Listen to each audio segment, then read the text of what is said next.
ഹൈറേഞ്ചിന്റെ കുത്തകയാണ് തേയില കൃഷി.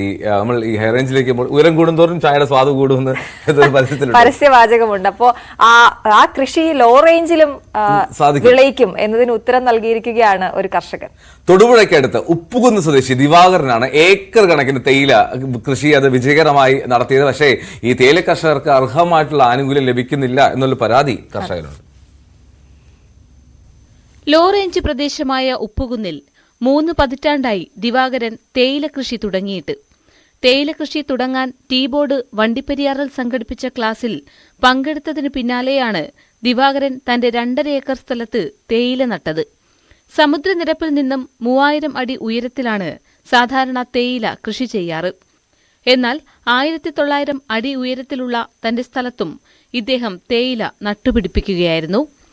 രാപ്പകൽ നീണ്ട കഠിനാധ്വാനം, പച്ചപ്പ് നിറഞ്ഞ തോട്ടവും മികച്ച വിളവും വരുമാനവുമായിരുന്നു എല്ലാത്തിനുമുള്ള മറുപടി. 1700 അടി ഉയരത്തില് തേയില വെക്കാൻ പറ്റിയത് ഇനം എന്ന് പറയുന്നത് ഉപാസി 9 എന്നുള്ളതാണ്.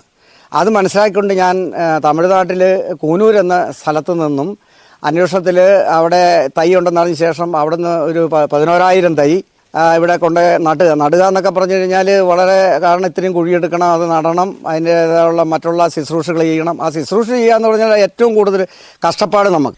ജൈവ കൃഷിയായതിനാൽ കൊളുന്ത് ചോദിച്ച് ആവശ്യക്കാർ ഏറെ എത്തുന്നുണ്ട്.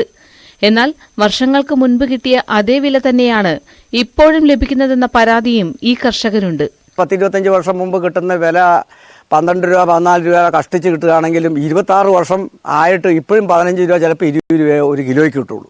പണിക്കൂലിയൊക്കെ 3-4 ഇരട്ടിയൊക്കെ വർദ്ധിച്ചെങ്കിലും ഇത് എടുത്തു കൊണ്ടുപോയി നമ്മൾ ഇത്തിരി അകലെ ഫാക്ടറി കൊടുത്തു കഴിയുമ്പോഴത്തേക്ക് നമുക്ക് അതിനകത്ത് കാര്യമായിട്ടൊന്നും കിട്ടാനില്ല.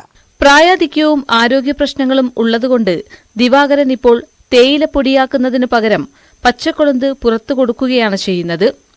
ന്യൂസ് 18 ഇടുക്കി.